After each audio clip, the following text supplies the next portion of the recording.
Hi, my name is Phil, and I believe we are all creative, but not everyone experiences the full benefits of their own creativity. My goal is to inspire people to find their place in being more creative.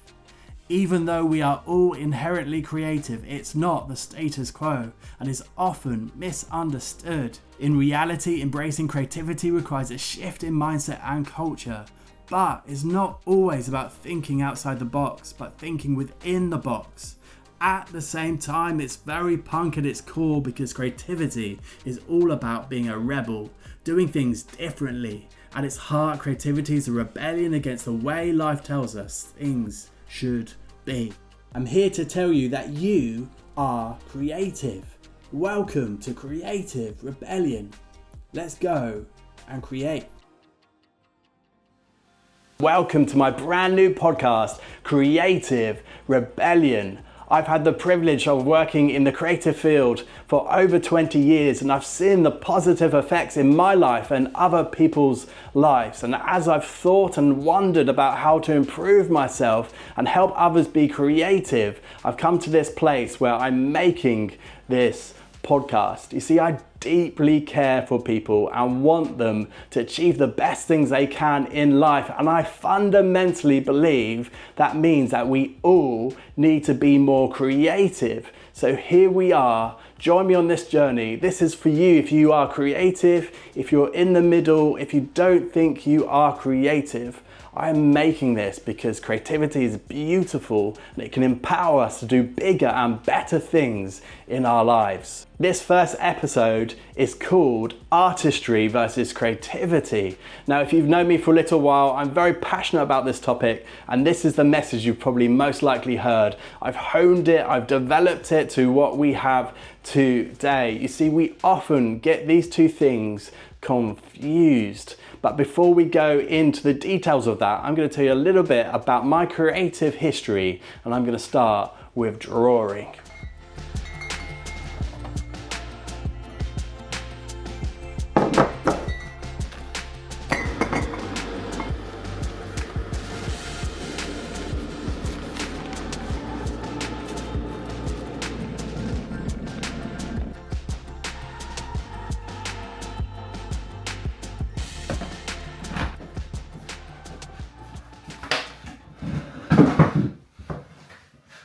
Me making a coffee is obviously not going to be on the Spotify version of my podcast.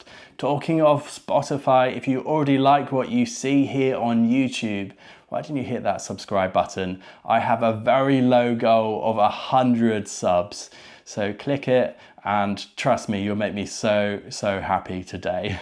I want to tell you 3 quick stories of how I've been encouraged with my creativity, particularly with my drawing in my life, because I believe they're the reason why I'm still in a creative field today. So me and my family were at a parent-teacher evening, and my teacher was showing my parents some of my work, particularly my art and my drawings, and I had drawn a very detailed, over-the-top board game which included snails crawling up trees. I put so much effort into this. I do remember drawing it to this day because it was something that I really invested a lot of time in. My dad loved a particular area of this drawing.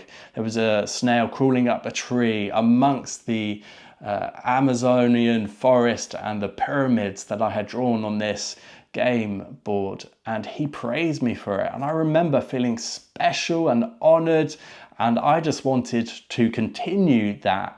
And so that started this sense of I can use my art to impress people. People can see what I've made and created and give me value. And that's something that I've had to really think about and unpack as an adult, as I often still fall into that trap. Look at me, I'm making these things really impressively. I'm making hundreds of different reels, different photos every day. And it's something that I have to stop myself from doing. If you follow me on socials, you'd be surprised that I try to stop myself. But I remember the value that I put on that little snail that my dad gave me. He never really praised me like that, in that place, in that way. And I just felt special. So I thought, I'm going to do more drawing in particular. This second story really shows you how much I loved to draw and how much time I spent drawing. My parents brought me a special drawing board with a ruler which you can move up and down, and I spent so much time on a particular chair just drawing spaceships. I loved Star Trek, and I made my own languages, my own systems, my own aliens, and I really engrossed myself in that world, and I absolutely loved it. One day, a girl knocked on my parents' door and she wanted to hang out with me. She fancied me, and I was really, really annoyed because she was going to stop me from drawing. All I wanted to do was draw, and my parents invited her in and made us play computer games. And all I could think throughout that whole time with her was, man, she's interrupting my time drawing, and all my parents wanted to do was take me away from my drawing.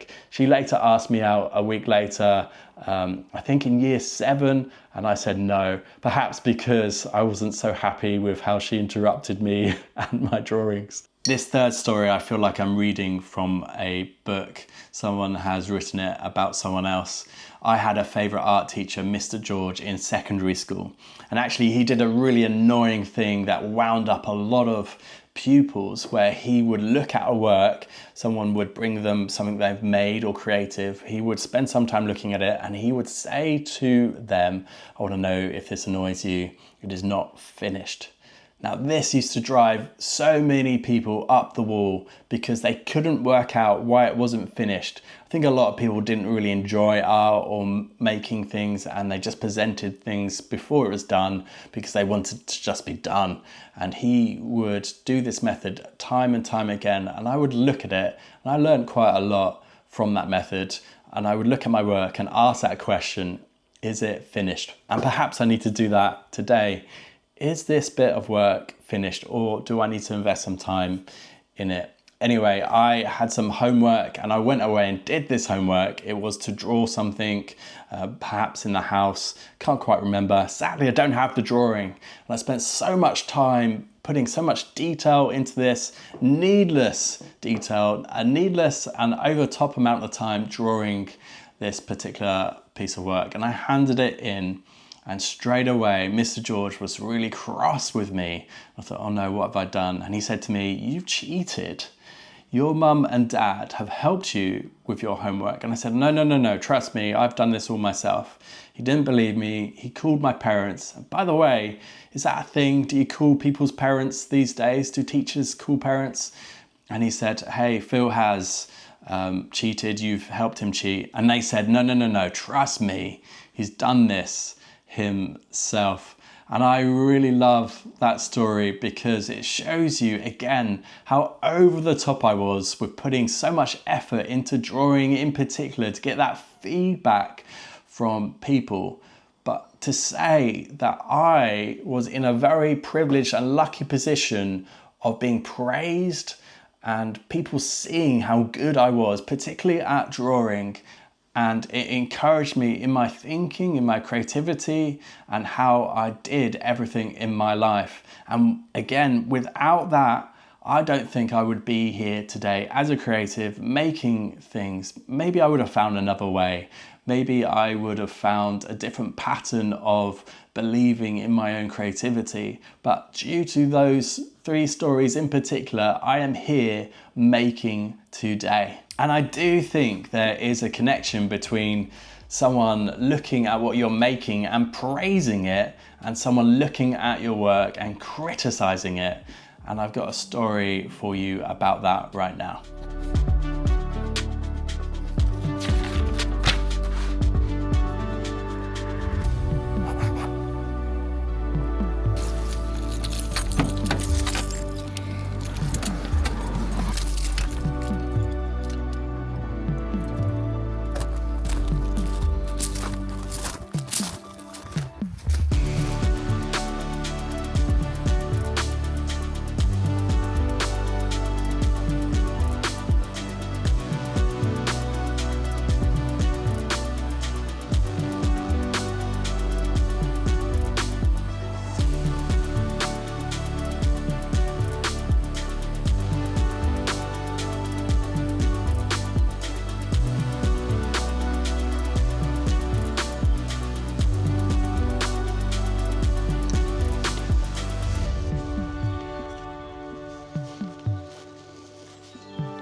Look at this sign. Makes me really want to go this way, but I just know that it actually means it's going to be quite muddy. We are in the Fens after all, so this could be such a silly place to go. Shame. I'll go this way instead. A few years after I finished my degree, I quickly realized that I lived in a creative bubble. You see, I had made art and drawings and paintings, and so many people loved it and responded so well to them that I couldn't quite understand why other people hadn't lived like I had. Of course, such a familiar story in life, but I had lived in a creative bubble. And I met one of my friends for dinner, and they told me a story which made me really sad. So I have permission to share this story with you from my friend. Hello there, thank you for letting me share this. I'm not going to mention their name, of course. They came around for dinner and we were talking about creativity and drawing in particular, and they mentioned that they weren't creative and they really did not like drawing. And this had come around because they had done a drawing that they showed their parents, and they weren't happy with the drawing, but I think there was a time where they laughed at the drawing and made fun of him for how bad the drawing was. It sounds like a normal situation. I've done many drawings that are awful, but he found that experience so negative that he was adamant that he would never draw. You would never see him draw, and there had been an association with drawing and creativity, which I've heard so often. It's actually a story I've heard a lot, and it's one reason why I do the social media Are You Creative? Because it reveals to us so much about our processes and thinking. In particular, there seems to be a connection with drawing and painting and creativity. Sometimes when I've asked this question to people, they have said, I am not creative because I cannot draw or paint. Sadly, I can't seem to get these people that feel this way to come on camera and say it. I think there's an element of shame and an element of disconnection with their own self, their own creativity because of this. They don't want to admit it, they don't want to say it. Drawing and painting, sometimes when you're not good at it, and I can relate especially with painting, can be something that can make you feel bad about yourself, because they are difficult. They are really difficult, right? And when you're not good at something, you don't want to say, hey, I'm not good at this, I am not creative. I think what happens a lot is that people create art and they express creativity in an artistic way, so they draw or paint, and then they find an element of frustration, or someone looks at what they've made and they say, oh, that's not very good. And there is a pain point with creativity, with your artistry. If you don't push past it, if you don't look at something and go, oh, I could do better, or I need to refine it, or I need to add, or I need to take away, that could be a negative experience. Again, with painting, I wish I was a better painter. I believe that I can paint, but that belief is just in my head. I need to push through elements of pain with creativity that I currently don't do, artistic creativity that I currently don't do. You see, drawing and painting, especially at a young age, can be a quick way to connect with an artistic skill. You just make something, you just create something, you just draw something, and straight away there's an artistic expression of creativity there in front of you. And as a process, it's something that can be easy to understand and look at, where creativity is a whole other ball game in itself. Creativity is more conceptual, it's more thinking, it's more in your head, and defining those things, especially when you're young, or if you don't spend enough time thinking and developing it, can be too conceptual and too hard to grasp, actually. And I've afforded time to think about these things, and I've pondered on these things for a long time.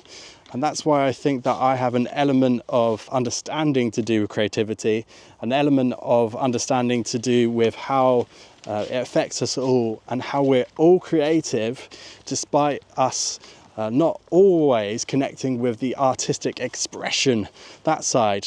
You see, we don't have to be creative and have an artistic expression. I see this all the time, and people can be very confused that they express creativity in their lives, but there's no sense of artistic expression with that. And you see this perhaps with accountants who can use certain software really well. They just do numbers and digits, right? They don't do anything visually creative. But we know that creativity is more than that. It really is. And in another episode, I will go into maybe what that might mean for you. But for me, creativity is problem solving. Often in my life, I am most creative when I'm problem solving. With my marketing hat on in graphic design, I would be making and designing things to look visually appealing so I could sell the most amount of tickets that I could ever sell. And the problem there would be, how can I get more bums on seats, right? That is the problem. And in the creative visual way in which I would artistically solve that problem, I would make the design appealing and clear and direct. Creativity in that form has an answer in graphic design, an artistic answer in graphic design, but it doesn't always work like that. I don't know what job you have or what you do in your life, but quite often it doesn't have an artistic response. And does that make it less creative? No, I don't think it does. Think about the times in your life in which you are problem solving. Maybe you do that every day. I have a friend, Sam, and he is always problem solving. And I remember his response to the creative question of being, I'm not sure if I am creative, but what I thought straight away was, hey, you problem solve all the time, and that's how I see creativity. Maybe you need to think today, if you don't think you are creative, what that might mean for you. How much do you problem solve? There is definitely a mixing up of creativity and artistry. Not all creative methods have an artistic flavor to them. Not everything is expressed with a visual form. So I can think of many things that I do in my life in which I do in a creative way but has no visual expression. That doesn't mean they're less creative, it just means that they are not artistically pretty in the same way that graphic design or photography is. This is where this route gets a bit perilous. I'm sure this is going to be fun as I keep on going. For me, artistry and creativity can be so easily confused. One is conceptual, one is lofty and thinking and can take a lot of time and effort to work out and process, and another one you can understand straight away. And there are links. I think if you're an artist, you are naturally quite creative, although some people don't tap into their creativity enough. And I see this quite a lot when people are showing their work, and I just think, is that finished work? Just like Mr. George said to me all those years ago. That's a natural thing within me. And I think they can easily be confused, and we shouldn't be confusing them because they are not the same thing. Many people that I talk to about this, they are deeply creative. They just don't believe they're creative. And I often think, does that matter? I think, no, it doesn't really matter. But there is something about believing and stepping into something and owning something and growing and nurturing something, which I want to do in my life, and I think we should all be doing in our lives. And this is the same for creativity, right? If we look at how we can grow and lean into it and become more creative, it's only gonna make us better people. It's gonna make us more creative, more fulfilled, better at building friendships, better at problem solving itself. Have you got a problem that needs solving? I certainly have. Imagine if you became better at solving problems. This is why we need to be more creative, and we need to focus on it, and why I'm going to encourage you today to think about why you are creative and what that means for you.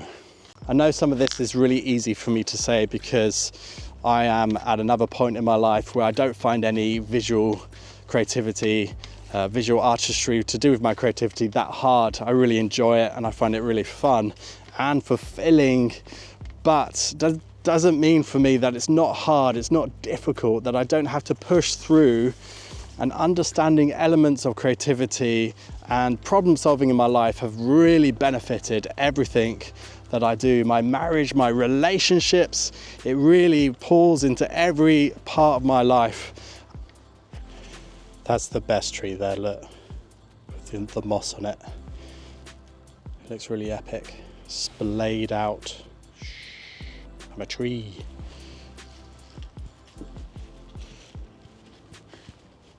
See you later, Woods. You've been fun. Bye. Bye. Let's go.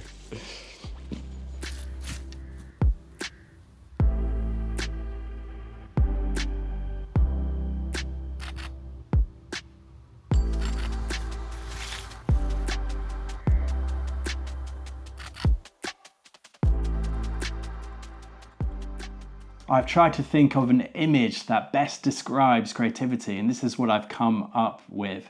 If you think of you and me as a computer, we come preloaded with software, our operating system, that determines how we think and process the world. Now, all our operating systems are different, to use that analogy again, but baked into that software is creativity. At the core of who we are as humans, we are creative. We can't help it. We are what we are. We are born creative. But what programs you use to express that from one person to the other is very different. Now, I'm a creative, I'm an artist, I have a lot of programs which are creative, photography, video, sound, that express that version of creativity within me to problem solve what I need to problem solve visually quite often. But you might be someone that has a different set of programs. You might just use your computer more functionally, but not relate to the other programs of artistic representation. But at the core of who you are, that doesn't mean you're not creative, because you are a human, you are creative. My son drew this today. It's of a spider preparing for Christmas. There's stars, there's lots of details, presents, and it's a copy of a TikTok which we watched together, and he's thought about that image and he wanted to recreate it in this form. I absolutely love it. It's a really good drawing. Although creativity does not need an artistic expression to fully come to its potential, it can help. He can look at this and work out what's wrong. And I'm not gonna take apart this drawing, but doing something in an artistic way can help your creativity. And this is why people who are artists are often known to be highly creative. They're thinking about how to change, to adapt, to problem solve, to get better than what they've done before. So an artistic expression of creativity can help you be more creative, but it's not needed for you to be creative. Thank you so much for watching and listening today. I really hope you feel inspired to push into your creativity, to get to know yourself more and allow yourself to be creative. We are all creative, whether you feel it or not, whether you have a visual representation of artistry in your life, if you're an artist or not, we are creative. I believe if we push and tap into this, there are no negative effects. It might be difficult and hard to do, but I believe the benefit far outweighs the negatives of having to focus and learn more about how and why we are creative in this world. Come and join us on the journey here at Creative Rebellion as we learn more about why and how we are creative.